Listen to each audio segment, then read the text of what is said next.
Halo semuanya. Halo. Nah, Halo. kami di sini akan menjelajah Taman Pramuka untuk membuktikan bahwa di sini ada ekosistem. Sebelum itu, kenalin aku Ardelio dari kelas 8. Di sini ada teman-teman aku. Di sini ada Perkenalkan, nama saya Muhammad Azhar dari kelas 8 juga. di sini ada Perkenalkan, nama saya Muhammad Revi dari kelas 8 juga.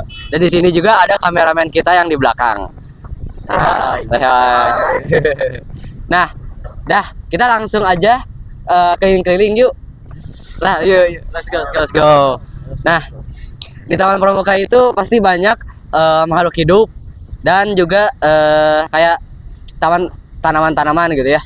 Di sini juga kita akan ngejelasin tentang kayak mana abiotik jeung biotik mana aja. Nah, di sini juga penuh dengan ekosistemnya ya, sudah pastinya. Dan ekosistem itu tepatnya penuh dengan hewan-hewan dan tumbuh-tumbuhan dan saling berinteraksi. Nah, sekarang kita akan ngejelasin gimana sih komponen abiotik. Nah, Revi akan ngeliatin apa yang kita maksud gitu. Nih, sini. Ini di sini ada berbagai komponen abiotik. Silakan ya. Nah, ya di sini tuh ada kayak cahaya matahari, tanah, udara, air, dan suhu pH gitu ya. Nah, di sini juga bisa lihat kan ya, mataharinya juga lagi tertutup gitu ya. Jadi kita nggak bisa ngeliatin kayak gimana cahaya mataharinya. Dan di sini ada tanah dan topografi yang ada. Dan di sini udaranya itu sangat segar ya. Dan kalau kita lihat dari tanah-tanahnya di sini, ini pasti habis hujan gitu. Udah ya. Nah, yuk kita ke selanjutnya. Kita akan nyari biotik di sini tuh ada apa aja sih? Dari kayak produsen dan lain-lainnya. Yuk, Ayo kita cek. yuk, kita ke sini yuk. Nah, di sini kita bisa lihat ada komponen biotik yang pertama. Di sini tuh ada sini, yo. Nah, ini apa sih bunganya? Ini adalah bunga yang ada di Taman Pramuka ya. Untuk tentang apa sih bunganya? Nanti kita akan cari lebih lanjut ke yang ada di sini ya. Kita akan lebih lanjut lagi. Let's go. Nah, jadi ini tuh adalah komponen biotik produsen gitu ya. Ya. Oke. Nah, lanjut. Nah, di sini tuh kalian bisa lihat di sini banyak pohon-pohon gitu, banyak pohon sebagai sumber produsen kita gitu ya, pohon-pohon ini gitu. Produsen itu adalah contohnya seperti kayak pohon-pohon, tumbuhan-tumbuhan, dan seperti yang kayak kita tadi contohkan yaitu bunga-bunganya juga gitu. Nah, kalian bisa lihat kayak gini gitu suasananya. Dan di sini juga pastinya tentunya ada serangga-serangga juga yang bersemayam di sini gitu untuk melakukan interaksi di sekitar ekosistem tersebut gitu. Tadi udah jelasin tentang rumput bukan sih? Belum ya? Udah rumput. Oke. Jadi untuk komponen biotik produsen di situ tuh ada pohon, rumput, sama bunga. Dan di situ juga ada kayak dari karbon dioksida ditambah dengan air ya. Air sama cahaya itu akan menjadi sebuah energi yang dinamain glukosa. Yuk, kita selanjutnya apalagi ya? Nah, kita di sini akan mencari konsumennya apa aja nih. Kita akan nyari hewan-hewannya. Yuk kita cari-cari di sini. Mana ya? Kita akan nyari kayak di situ.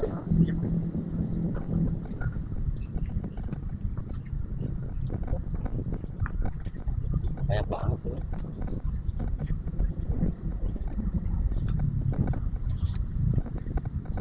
Oke, kita akan menyusuri lebih dalam ke taman-taman di sini untuk mencari lebih lanjut di mana sih serangga di sini teh.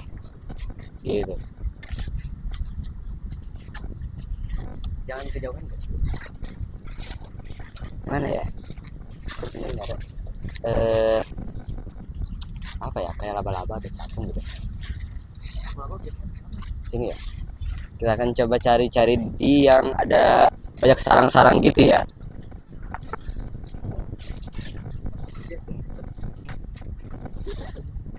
Hah, mana? Oke, saya lihat. Ada apa aja sih? Jadi sini itu kita akan targetnya itu untuk mencari beberapa, lihatin. Kita akan nyari beberapa hewan yang ada di sini ya, kayak belalang, ulat bulu, rayap, kupu-kupu sebagai konsumen satu atau herbivora, dan juga ada konsumen dua karnivora yaitu laba-laba dan capung. Kita akan cari. Kalau seandainya tidak ada, kita akan cari yang lain yang mirip seperti itu. Mana ya?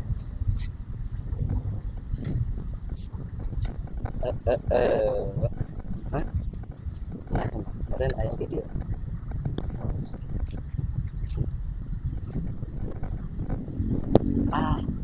Kamu tahu di situ nggak sih? Yang pas banyak eta. Ya ada nyamuk, ada lalat lalat gitu nyamuk di sini. Ya. Oke, kita coba cari di tempat yang lain ya. Kita coba cari ya. Ada lebih banyak hewan-hewannya.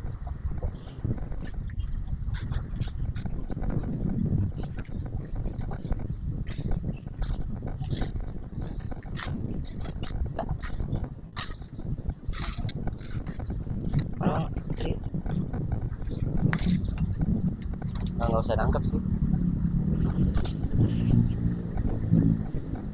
Mana ya? Coba sini. Sini yang bagus-bagus deh.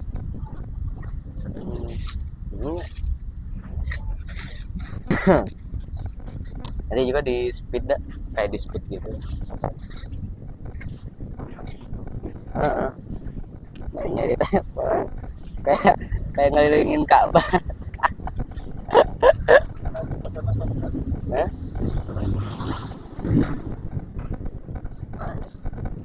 Di sini Maran? Di situ teh.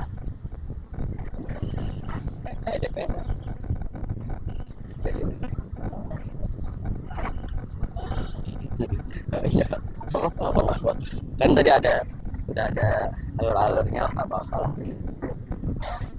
Udah sih beberapa juga nggak apa-apa lah. Hah? Mana? Mana? Ya. Mana? Hah? Mana?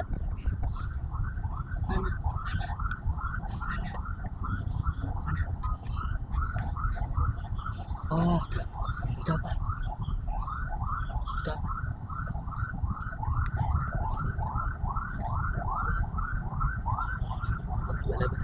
Oh, kalau kita bisa lihat di sini ada laba-laba yang sedang ada di belakang pohon ini. Tuh. Bisa kelihatan enggak? Coba di zoom. Coba. Nah, ini dia. Nah, laba-laba ini adalah salah satu konsumen kedua yang berada di kategori karnivora. Nah,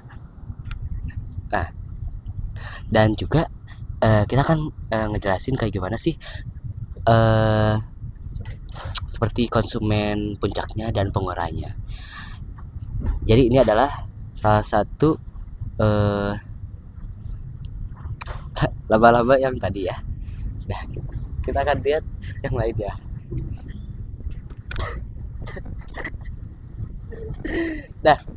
Nah, tadi kita udah ngelihat bagaimana konsumen apa tadi teh? Oh iya, laba-laba yang ada yang sebagai apa tadi? Sebagai konsumen kedua. Nah, laba-laba itu kenapa disebut konsumen kedua? Karena dia tuh memangsa pada seperti serangga lainnya gitu. Contohnya laba-laba itu memangsa seperti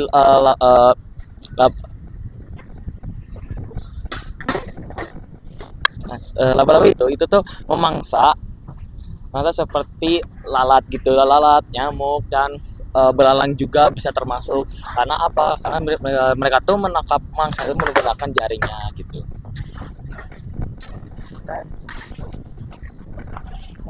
Kita sekarang akan mencari di mana sih konsumen puncak, pengurai, dan kayak kayak apa? Konsumen 2 seperti konsumen 3 predator kayak kucing, mungkin ada omnivora, pemakan segala kayak semut, tikus, detritivore, pemakan sisa, cacing tanah dan kaki seribu, decomposer, pengurai kimia, bakteri dan jamur. Kita akan cari-cari ya.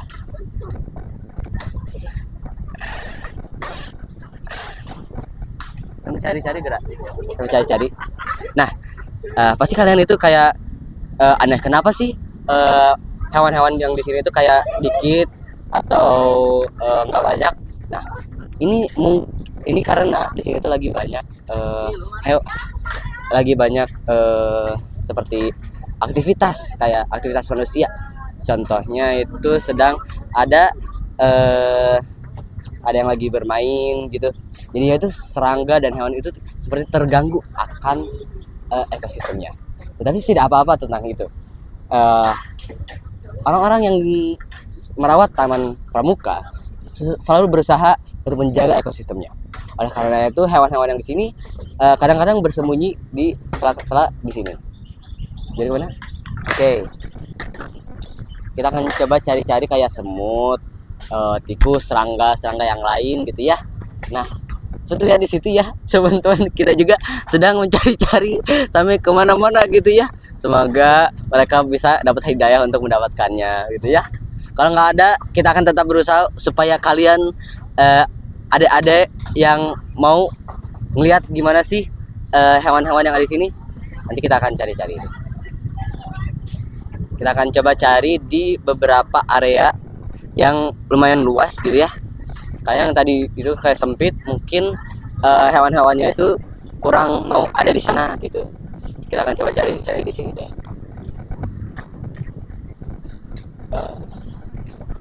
Kamu tuh astagfirullah. Saya cuma semut doang, tanya ada semut beneran.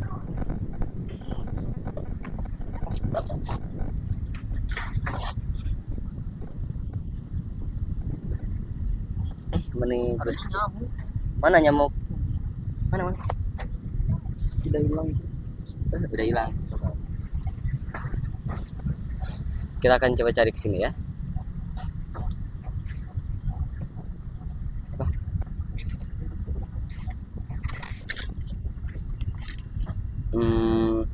Kita sedang mencari-cari gimana sih hewan-hewan yang ada di sini gitu ya.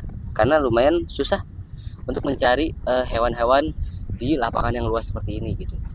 Jadi tapi singkatnya saja tentang kayak gimana sih kayak konsumennya itu adalah sebentar. Bisa kamu nyalain lagi? Sebentar sini sih.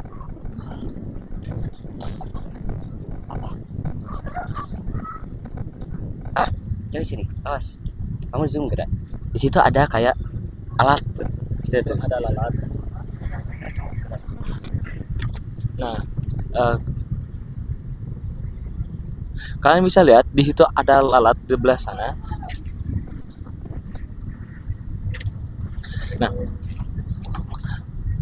Nah, lalat ini tuh termasuknya konsumen konsumen satu, dan dia tuh sedang bersemayam di atas rumput atau daun. Nah, interaksi lalat itu termasuknya predasi, yaitu antara laba-laba dan lalat. Nah, lalatnya tuh yang dirugikan itu adalah lalat. Karena apa? Karena itu memangsa lalatnya gitu. Itu termasuknya interaksi. Nah, itu ada tentang kayak seperti interaksi dan kompetisi dan predasi yang ada di sini ya. Dan juga nanti kita akan cari beberapa yang lain mungkin. Nah, itu adalah lalat gitu ya. Di situ kita alhamdulillah dapat lalat. Dari sekian luasnya ini kita dapat lalat. Itu sebuah keajaiban dari Tuhan gitu ya. Nah, kita akan nyari-nyari lagi kayak interaksinya apa aja gitu ya. Tadi kita udah nemu interaksi dari laba-laba dan lalat gitu. Walaupun kita cuma ketemu lalat ya, itu tidak apa-apa. Karena ini lumayan luas dan juga susah untuk mencarinya gitu ya.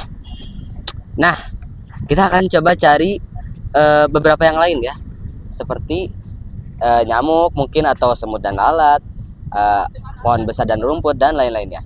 Nah, pohon besar dan rumput seperti yang bisa kelihatan dari sana ya.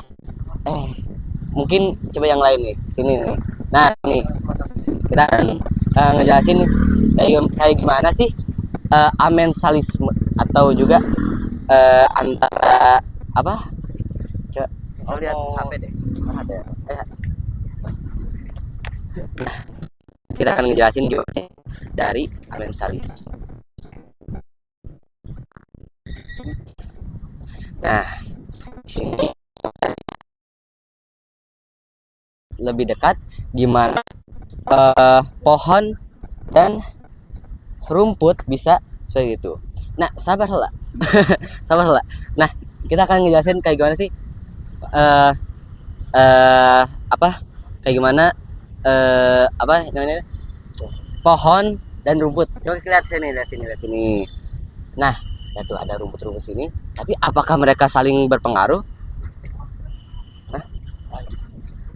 Nah, kita akan coba tanya ke si Azhar. Nah, saya mau jelaskan interaksi amensalisme antara pohon dan rumput. Nah, amensalisme itu ada yang tidak terpengaruh, tapi ada pihak yang dirugikan. Nah, pihak yang tidak terpengaruh yaitu adalah pohon. Mengapa? Karena pohon itu menyerap cahaya dari atas. Nah, sedangkan yang rumput yang di bawah-bawah itu biasanya tandus. Karena apa? Karena menyerap nutrisi dari cahaya matahari itu sampai mati. Jadi rumputnya itu nggak kebagian gitu, karena diambil oleh nutrisinya oleh pohon tersebut kayak gitu. Nah, sebelum itu coba kita lihat sini, ada banyak semut nih di sini. Nah, yang tadi kita itu nyari semut itu juga ada interaksinya, semut dan lalat gitu ya. Semut dan lalat ini kadang-kadang berebut makanan, kan kayak yang ada di itu ya, apa, di dapur makanan kadang-kadang ada lalat sama semut. Mereka itu nyerang mau makan yang mana ya teh. Nah, jadi saling sharing gitu ya. Tapi mereka juga berkompetisi untuk mendapatkan makanan itu, begitu ya. Nah, kita selanjutnya akan ngejelasin tentang kayak gimana sih rantai makanannya, dari rantai perumput dan rantai yang detritus mungkin ya. Kita akan lihat nih gimana sih rumput di sini teh. Nah, sini yuk, coba kita lihat sini nih. Oh, nah, apa itu? Wih, lihat itu, sebentar. Ada kupu-kupu. Nah, kalau kita bisa lihat di situ ada kupu-kupu di sini nih. Coba, aduh.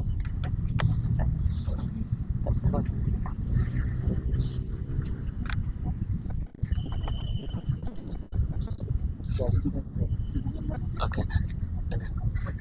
Nah, di sini saya ingin menjelaskan sedikit saja ya tentang kupu-kupu. Nah, kupu-kupu ini tuh termasuknya termasuk ekosistem yang saling berinteraksi juga.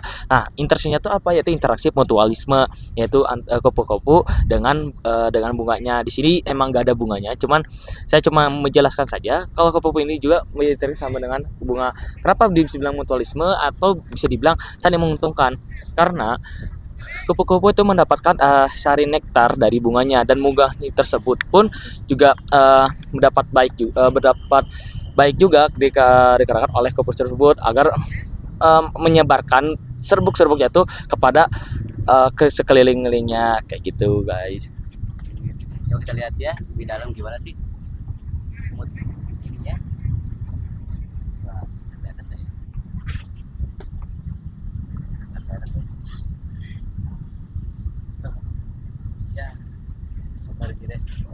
Pergi deh. Ya udah, itu adalah sedikit tentang kupu-kupu ya di situ ya. Terima kasih Azhar udah ngasih tahu. Nah, sekarang kita akan nyari tahu tentang apa tadi, Revi? Apa? Tentang rantai makanan dari si rantai perumput kata Nana. Nah, rumput itu dari belalang. Rumput itu dimakan oleh belalang gitu ya. Rumput itu dimakan oleh belalang dan belalang akan dimakan oleh laba-laba dan nanti di atasnya itu puncaknya itu mungkin akan menjadi kucing. Nah, jadi belalang itu kan kecil dan belalang itu pasti bisa dimakan oleh laba-laba yang memiliki kayak skill predator yang lebih tajam gitu ya. Dan laba-laba akan dimakan oleh kucing di saat-saat yang tidak tidak istimewa lah ya, yang tidak laki banget gitu lah. Nah, kita akan selanjutnya nyari tentang apa itu daun busuk. Nah, coba kita cari gimana sih daun yang udah dimakan oleh cacing tanah ya. Sukanya ada di daerah-daerah yang dalam gitu kalau nggak salah, atau juga yang udah awal. Coba kita telusuri lebih dalam.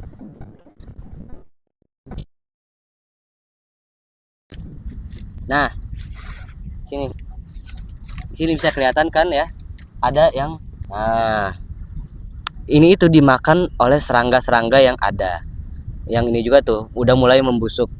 Nah, daun busuk ini dimakan oleh cacing tanah, dan cacing tanah akan dimakan oleh tikus, dan pada akhirnya tikus akan diserang dan dimangsa oleh kucing gitu ya pada akhirnya juga.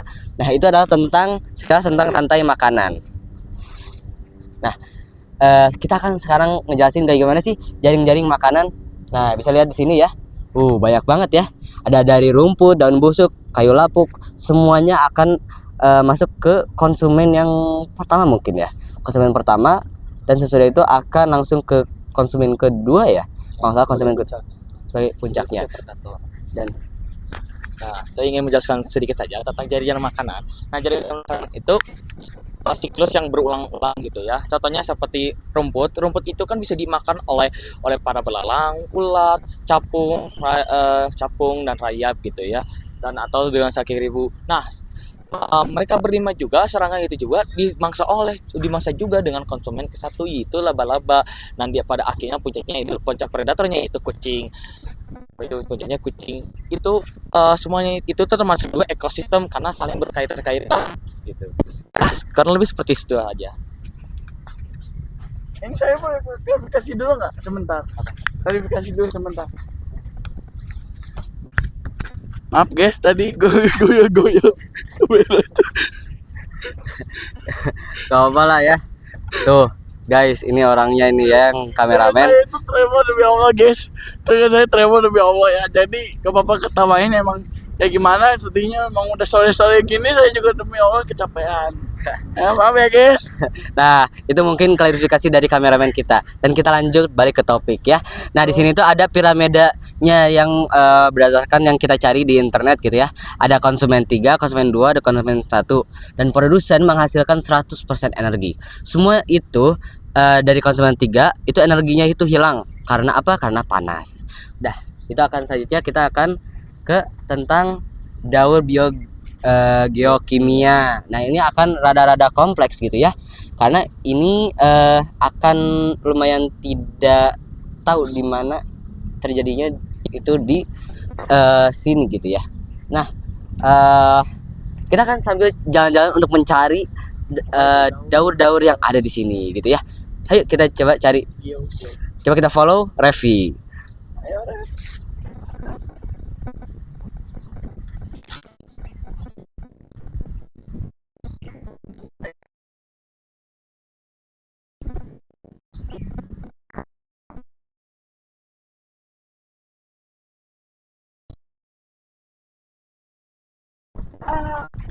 dialog Pak. Dia dong. Si Revi pemalu gerak. Nah, coba kita lihat bagaimana sih daur biogeokimia di sini ya. Nah, jadi di sini itu daur biogeokimia itu adalah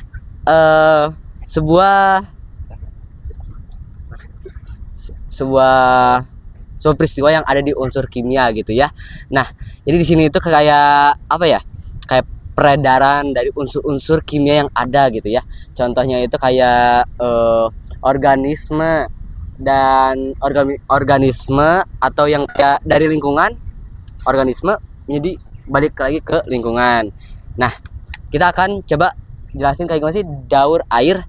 Nah, ayo kita lihat di air-air yang ada di sini ya. Coba kita lihat. Ada ya?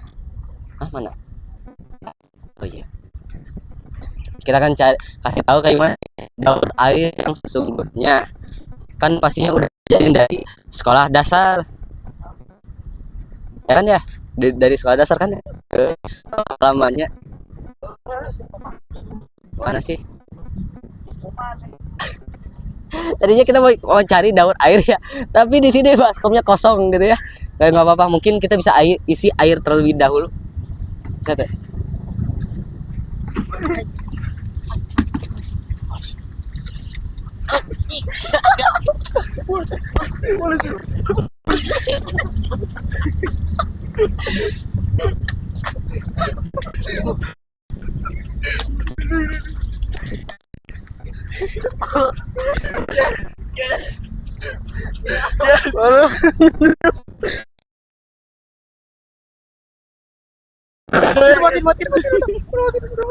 Yes, masih kado ya tadi kado ya. Tadi kita lihat ya, dari sini. Mana? Oke, tadi ada kegagalan sedikit ya tentang kayak daur kimia, daur air gitu ya. Sebentar. Astagfirullahaladzim. Maaf, tadi sepertinya kita tidak terlalu tahu kalau seandainya itu kerannya itu sedang malfungsi. Seharusnya perawat yang ada di sini untuk menambahkan kalau ini tuh harusnya tidak boleh dan harusnya diperbaiki ya. Nah, kita rada-rada basah nggak apa-apa ya. Kita akan coba lihat ke Astagfirullahaladzim. Maaf ya. Tuh, semuanya basah. Astagfirullahaladzim. Nah, kita langsung ke siaga. Oke, saya ingin menjelaskan gitu daur biokimia, yaitu ada daur air atau disebut hidrologi. Nah, di daur air ini tuh ada tahap-tahapannya, ada siklus-siklusnya gitu ya, ada siklus-siklusnya. Nah, yang pertama itu ada tahap evaporasi, penguapan air dari laut, sungai atau danau. Seperti contohnya seperti ini, air yang genang ini ketika ada air ada panas matahari itu akan melakukan evaporasi di sini, maka menjadi uap. Penguap, nah itu disebut transpirasi, itu disebut transpirasi atau penguapan air dari tumbuhan. Nah, selanjutnya ada evapotranspirasi, gabungan evaporasi dan transpirasi. Selanjutnya ada kondensasi yang uap air menjadi awan. Jadi sekarang ini kan udah menjadi uap nih setelah dicahaya dengan cahaya matahari, mereka kan akan jadi uap. Nah, itu akan ngangkat ke atas menjadi awan. Contohnya seperti ini, yang seperti mau hujan. Ya, seperti itu. Nah, nanti itu ada terjadi proses infiltrasi, yaitu air nanti setelah hujan itu akan nanti akan ada hujan nih, ada hujan. Air akan turun ke bawah. Nah, nanti air itu akan meresap ke dalam tanah. Yang itu disebut adalah infiltrasi. Nah, setelah itu ada siklus terakhir, yaitu run off, aliran air permukaan kembali ke laut. Setelah air diserap oleh tanah, itu akan air uap embun-embun airnya tersebut itu akan kembali lagi kepada siklus seperti normalnya. Nah, siklusnya pun nah, setelah itu nanti siklusnya juga berulang-ulang aja, berulang-ulang. Setelah siklus run off, nanti kembali lagi menjadi evaporasi, transpirasi, evapotranspirasi, kondensasi, presipitasi, infiltrasi, dan terakhir run off. Dan siklus itu berulang-ulang kembali seperti itu. Oke. Seperti yang kata Azhar ya, nanti juga akan evaporasi seperti yang ada di sini. Basah semua ya, nggak apa-apa mungkin ya. Nanti juga akan evaporasi dengan sendirinya dan akan diakibatkan oleh panas kalau nggak salah ya. Jadi akan jadi uap gitu. Nah, itu adalah sekilas tentang daur biokimia. Selanjutnya kita akan melakukan kesimpulan akhirnya dari jalan-jalan ke sini selama 20 menit atau 30 menitan. Kita akan ngejelasin bahwa taman bukan sekadar lahan tapi sebuah sistem. Abiotik plus interaksi adalah ekosistem seimbang. Nah, itu adalah sekian dari perjalanan dan adventure dari kami ya. Ya, ini mungkin kalau menurut aku ya, ekosistem itu adalah sesuatu yang sangat berharga buat kita. Oleh karena itu kita harus rawat, termasuk keran air yang tadi di sana ya. Ya, Itu harus dirawat juga itu teh. Ya, menurut saya itu harus dirawat dan diperbaiki juga supaya tidak terjadi sesuatu hal seperti ini gitu ya. Aduh, harus disetrika. Ya Allah. Nah, dah balik ke topik deh. Kata kamu gimana tentang ekosistem? Oke, jadi menurut saya ya, ekosistem yang seimbang itu yang seperti yang tadi dijelaskan yang ada di PPT itu kalau misalkan abiotik ditambah dibiotik ditambah lagi dengan interaksi, itu akan terjadinya ekosistem yang seimbang. Karena apa? Karena mereka tuh saling melengkapi. Ada yang saling berburu lah atau saling bantu membantu gitu. Contohnya aja seperti kayak tadi, kayak interaksi antara hewan dan hewan, tumbuhan dengan tumbuhan dan hewan gitu. Jadi ekosistem seimbang itu seperti itu ya, harus ada interaksinya gitu, seperti ada interaksinya. Ya, mungkin segitu dari saya. Katanya Revi mau ngobrol nih. Nih, coba apa sih kata kamu tentang ekosistem? menurut aku tuh ekosistem tuh salah satu hal yang harus kita rawat, jaga dan sayangi. Bukan untuk penghasilan ekonomi saja ya. Seperti sawit ya. Sabar ya Tama. Tapi kita nggak apa-apa lah. Karena memang udahlah. Oke. Nah, udah.